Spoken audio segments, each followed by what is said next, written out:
Well, I can use my personal experience as an inroad to answer that question.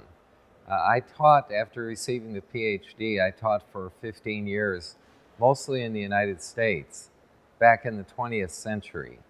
And then for the next 15 or so years of my career, I worked in administration. I was still in the education field, but out of university teaching. When I returned to teaching in February of 2012, everything had changed, and it had changed because of digital technology. So that how I prepared for classes, how I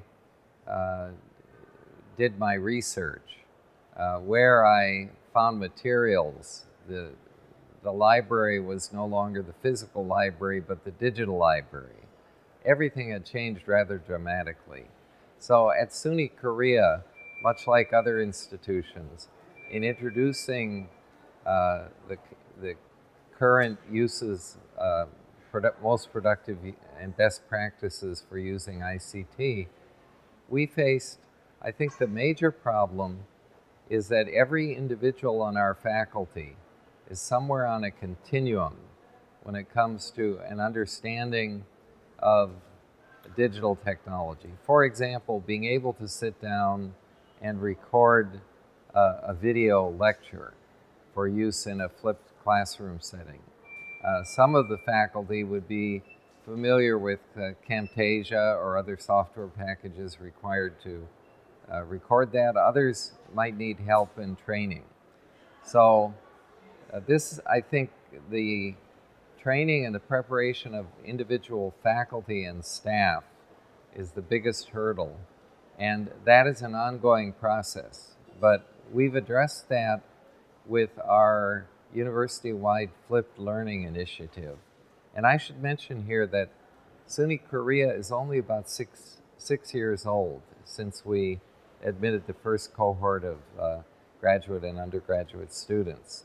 So we're a very new institutions, but we have recognized that education now takes place in a new digital ecosystem with MOOCs, massive open online courses, with free availability of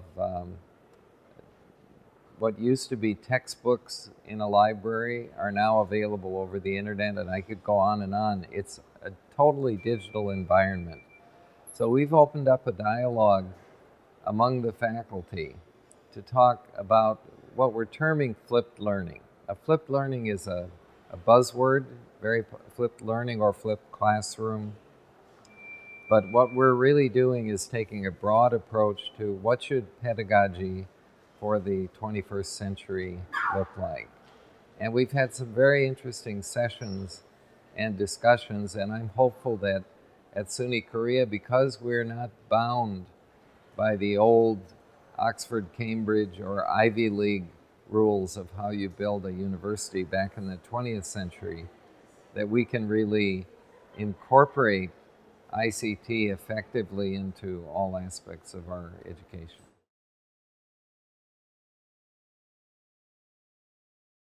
Well, first, in response to that question, let me state that I realize there is this matter, if you look globally, of the digital divide, that ICT infrastructure is still not equally distributed around the world. However, the spread of mobile telephony and increasingly smartphones has been more rapid than we all expected. And very soon, within a matter of a few years, everyone in the world will have access to the internet via a smart device. And smartphones are really a misnomer. These are handheld computing devices. And so I think the answer for the poor countries, which have a different level of infrastructure, is going to lie in grasping and fully utilizing the resources that are made available through the mobile internet. And what I mean is that online training, I just attended a session here where a young Filipina woman who finished Stanford 5 years ago and has returned to the Philippines. It's talking about entrepreneurship.